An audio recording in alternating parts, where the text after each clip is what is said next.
el nombre del Padre, y del Hijo, y del Espíritu Santo. Amén.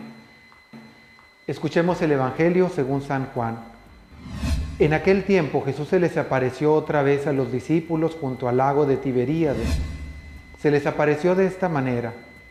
Estaban juntos Simón Pedro, Tomás llamado el gemelo, Natanael, el de Caná de Galilea, los hijos de Zebedeo y otros 2 discípulos.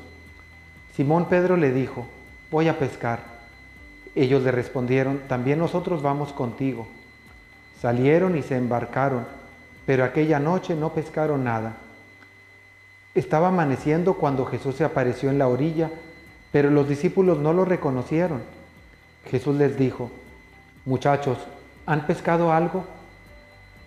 Ellos contestaron: no.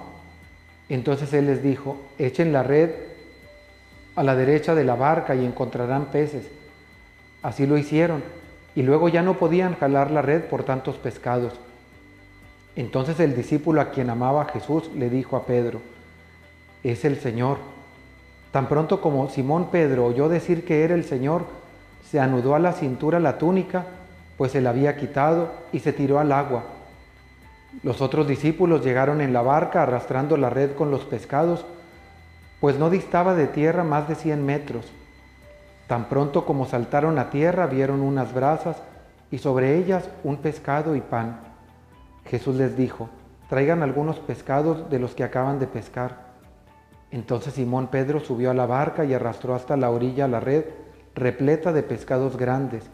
Eran 153, y a pesar de que eran tantos, no se rompió la red.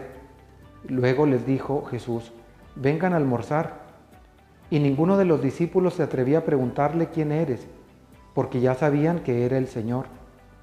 Jesús se acercó, tomó el pan y se lo dio, y también el pescado. Esta fue la tercera vez que Jesús se apareció a sus discípulos después de resucitar de entre los muertos. Palabra del Señor.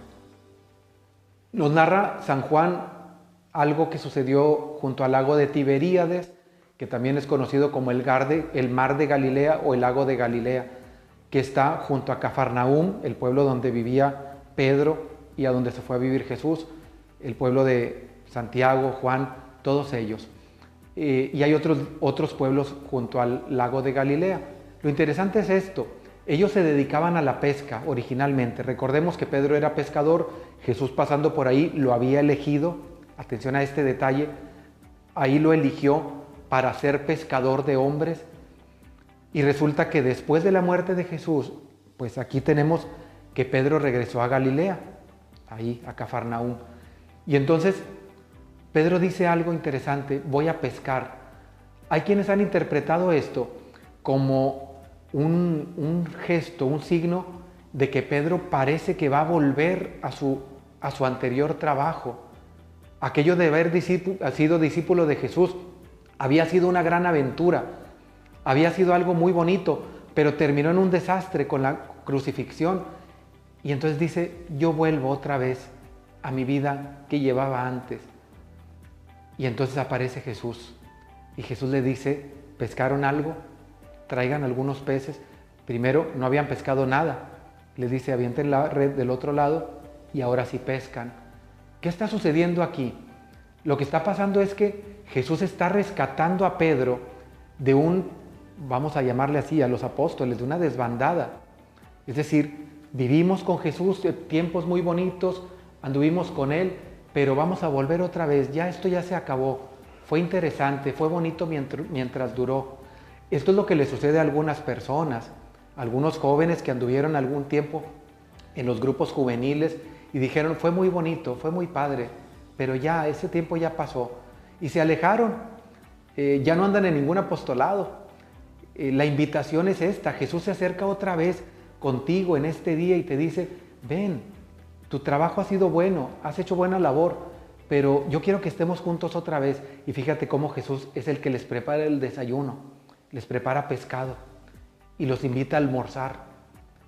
Es interesante la actitud de Pedro. Dice que Juan, dice el discípulo amado, que es Juan, así lo identificamos, le dice a Pedro: es el Señor. ¿Por qué? Porque estaba en la orilla y lo ven desde la barca, y cuando Pedro escucha: es el Señor, Es tanta la emoción de Pedro que se arroja a nadar para llegar a la orilla. No quiere esperar más. Es una ansia por estar con Cristo. Que Dios despierte esta ansia en nosotros por estar con el Señor. Y si te has alejado por alguna razón, por lo que haya sido, alguna decepción o porque ya pasó ese tiempo, hoy el Señor te dice, ven a almorzar, ven a comer conmigo, ven a la misa, ven otra vez al grupo. Siente esta emoción, esta pasión por Cristo. Ahí en aquel lugar Jesús le había dicho a Pedro, yo te haré pescador de hombres. Hoy lo invita a comer con él. Hoy lo rescata nuevamente. Hoy el Señor también a ti se acerca a la orilla del mar de tu vida y te dice, ven otra vez. Vamos a seguir haciendo milagros. Vamos a seguir viviendo aventuras juntos. Jesús resucitado te invita hoy a nuevas aventuras, a seguir haciendo apostolado. Jesús resucitado quiere que sigas viviendo la alegría de estar con Él. La bendición de Dios Todopoderoso, Padre, Hijo y Espíritu Santo, descienda sobre ustedes. Amén.